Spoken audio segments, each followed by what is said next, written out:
Og han har også skapt Sellers Park, som da står ferdig bygget her. Chris Smith, welcome to Norway. Thank you very much. We just call you the Lego Man. I know, yeah.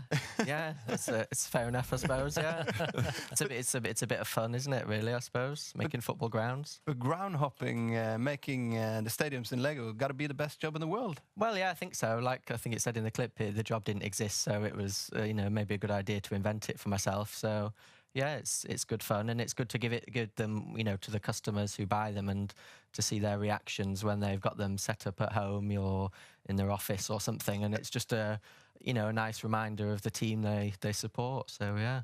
But this is a new idea. You just started this, and you're trying to build all the 92 stadiums in the division system. Yeah. How many have you done so far? I think it's about 15 so far, because the first time you build them, you kind of designing it as you go along. I don't draw up any plans or anything. So that's a longer process. Yeah, because you maybe find lots of pictures and do some research, and then decide with the Lego what bricks you're going to use and how it's going to look. And sometimes you can build things for a little while and then you realise it doesn't actually work, or it doesn't look quite right, so then you have to take it down again. But that's the beauty with the Lego. You can pull it apart and rebuild it. Not so good when it falls apart on the plane over, and you have to... you had some trouble with this? We had lots of trouble with this morning, yeah, because on the plane on the way over, it's got very badly bashed up. But yeah, it's fixable, so it's not too bad. Yeah, Jan Henrik's girlfriend, she lives in Denmark. Do you think you could actually build her in Lego, so he would kind of have her at home anyway? Yeah, depends how many bricks we'd need to see how expensive it would be. Yeah. Yeah, she's not a big bone girl. Well, that's all right then. Yeah. So, yeah. So, but how complicated because you can sort of you got to decide how complicated should I make it? Yeah.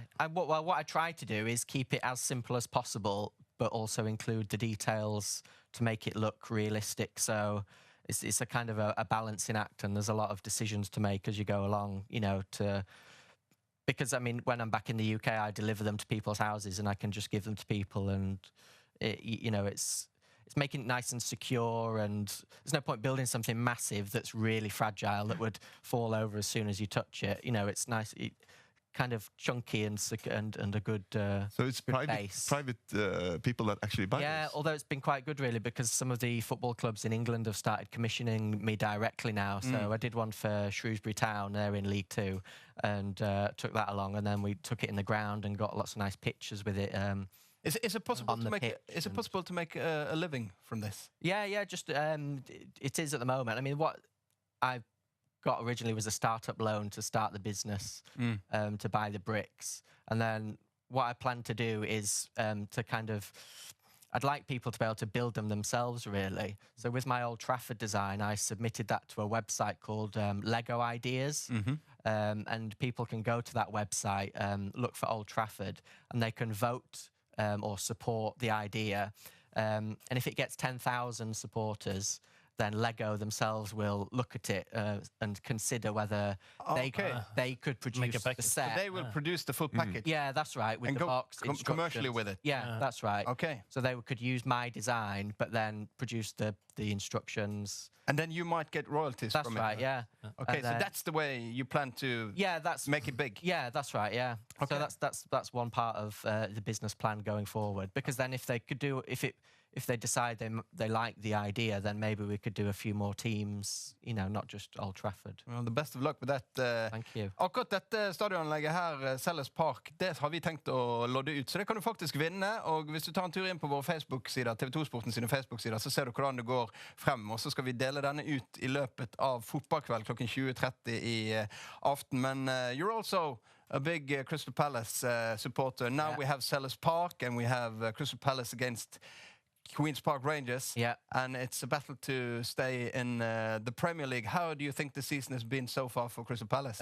Well, I suppose the first half up until Christmas was very, very poor, with a poor manager, really, and the team suffered a dramatic drop in standards after the Tony Pulis season last season, which was so good, and then the same players just couldn't.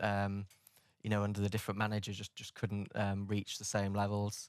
So it was really disappointing. But then, they made the change, and Alan Pardew's come in, and it seems to almost have just gone straight back to how they were playing last season. and almost overnight it's kind of the confidence is back, and I suppose just from winning games really that comes, and they've managed to to turn it around really. So and you believe Palace will stay up?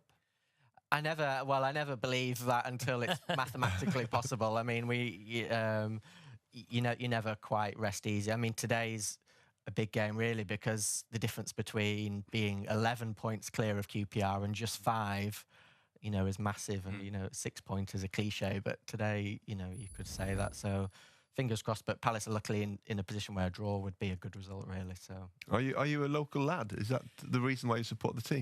No, my dad's from Croydon, which is in South London. So he grew up all his life in Croydon. So I was born a Palace fan. So I had no choice. I live in Manchester. But you were born a Palace fan? Born a Palace fan, yeah. Born red and blue, so no choice. But I wouldn't change it now. If I could go back, I wouldn't want to change it, because there's something special about supporting maybe a smaller club, or a club with a bit more identity, and passionate supporters, and really passionate supporters. Yeah. So, and it's great to get a bit of atmosphere at Selhurst Park as well as away games. So Is it time for